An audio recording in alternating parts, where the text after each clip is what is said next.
ဒါတဲ့ချောင်းလေးဆွဲထုတ်လို့ရတဲ့အကျွေစိတ်တစ်စိတ်ဆိုတာမျိုးကတော်တော်ဆန်းနေနော်ဟုတ်ကဲ့တကယ်စဉ်းစားကြည့်ရင်တော့အံ့ဩစရာပါအဲ့ထားကိုဆွဲထုတ်လိုက်တယ်ပြီးတော့အကျွေစိတ်ချိန်နာကအပေါက်လေးတွေကိုပြန်ထည့်လိုက်တဲ့ခါကျတော့ဟုတ်တယ်ဟျောင်းဝတ်အကန်လေးတစ်ခုပွိတ်ချလာပြီးတော့အထက်မှာရွှေနဲ့လူထားတဲ့ခွက်တိတိလေးဟုတ်ခွက်တိတိလေးပေါ်လာတယ်ဆိုတော့တော်တော်လေးကိုစိတ်ဝင်စားဖို့ကောင်းတဲ့အကျွေစိတ်ပဲလို့ပြောရမှာပဲအဲ့ဒါကလေယူရှာပန်းဖို့တင်နာရှင်တရား Roman Boutin ဆိုတာရှိတယ်သူရဲ့အံ့ဩစရာကောင်းတဲ့ဖန်တီမှုတွေထဲကတစ်ခုပေါ့အော် Roman Boutin ဟုတ်ကဲ့သူကတာမန်ကျွေစိတ်တွေကိုယူတယ်ပြီးတော့အထက်မှာလေမယုံနိုင်လောက်အောင်သေးပြီးတော့ရှုပ်ထွေးတဲ့စက်မှုအတွေ့မီလှုပ်ရှားနိုင်တဲ့ပုံလေးတွေအဲ့ဒါတွေထည့်အတွင်းဖန်တီးတဲ့နေရာမှာတော်တော်လေးကျွမ်းကျင်တယ်ဆိုတော့ဒီနေ့ကျမတို့အသေးစိတ်လေးလာကြည့်ချင်တာကအဲ့ဒီ Roman Boutin ရဲ့လက်ရာတွေအကြောင်းပေါ့နော်ဒီအကျွေးစစ်တီးသေးလေးတွေထဲမှာအနုပညာနဲ့ engineer ပညာကိုဘလို့များပေါင်းစပ်ပြီးတော့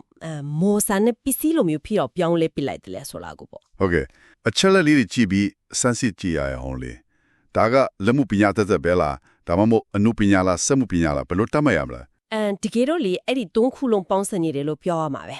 ဲသူ့ရဲ့အကျွေးဆွေးတွေကအပေါ်ယံကြည့်လိုက်ရင်တော့လောက်ပါတဲ့ပေါင်းမှုလေးရတယ်ပေါ့ဟုတ်ကဲ့ဒါမဲ့အထဲမှာအလုံးလုံးကြီးရဲ့အဲ့ဒီစက်ရန်တရား mechanism တွေကလေ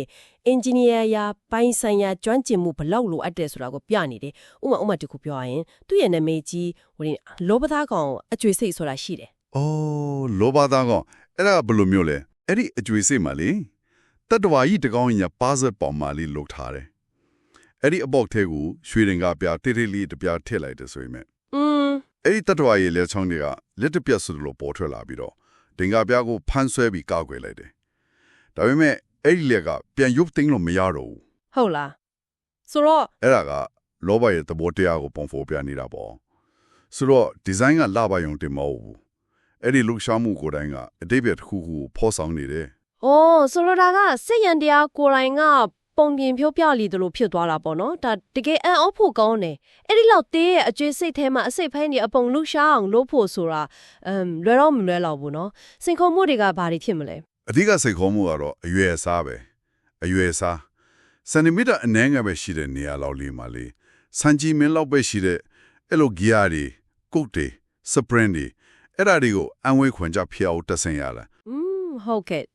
အစိတ်ပိုင်းတစ်ခုခုနည်းနည်းလေးလွဲသွားတာနဲ့ဒါမှမဟုတ်အရွယ်စားနည်းနည်းလေးမားသွားတာနဲ့တစ်ခုလုံးအလုံးလို့တော့မှမဟုတ်ဘူးဆိုတော့အင်ပတန်မြင့်မားတဲ့တိကျမှုလိုတယ်အာယုံစူးစိုက်မှုအများကြီးလိုတယ်ပြီးတော့အထူးဖြူကိရိယာတွေလည်းလိုအပ်မှတိကျတယ်ဟုတ်ကဲ့တော်တော်လက်ဝေးမဲ့လို့ပဲနော်အဲ့ဒီလိုတခြားဘလို့ဒီဇိုင်းတွေရှိသေးလဲတချို့ဆိုပိုအောင်ရှုပ်ထွေးသေးတယ်လို့ကြားမိတယ်ဟုတ်တယ်ရှိသေးတယ်ဥမာအကျွေစိတ်ထဲမှာလက်စွပ်တကွင်းဖော်ထားတဲ့ဒီဇိုင်းမျိုးပေါ့အော်လက်စွပ်ဟုတ်ဒါပိုအောင်ခတ်နိုင်သေးတယ်ဘာလို့လဲဆိုတော့အကျွေစိတ်ဘေးနာလျိုးဝဲခလုတ်လေးတစ်ခုရှိတယ်အဲ့ဒါကိုအချိန်ကိုက်ပြီးတော့မန်ကန်နဲ့နီလန်းနဲ့နှိမ့်နိုင်မှ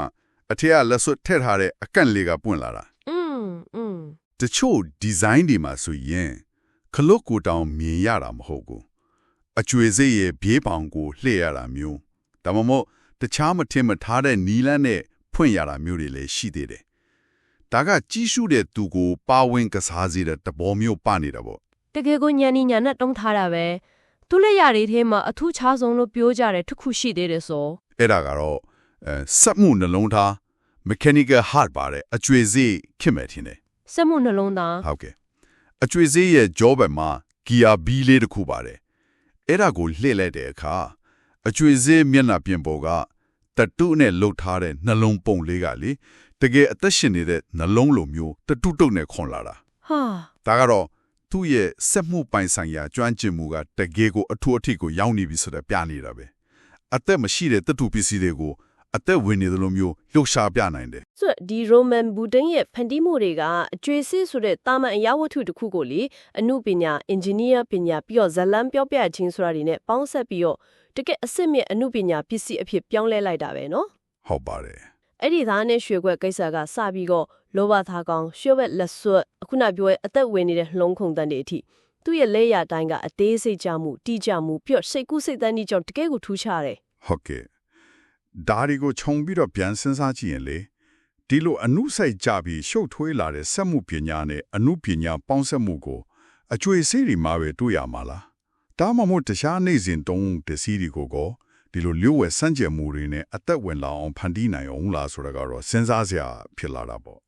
ဟုတ်ကဲ့နောက်ပြီးတော့ဒီလိုလျှို့ဝှက်ရန်တရားတွေကိုဖန်တီးခြင်းစိတ်ပိုင်ဆိုင်ခြင်းစိတ်ကလူတွေရဲ့စူးစမ်းလို့စိတ်ဒါမှမဟုတ်လက်မှုပညာအပေါ်တံပိုးထားမှုကိုဘယ်လိုထင်ဟပ်နေတယ်လဲဆိုတာကတော့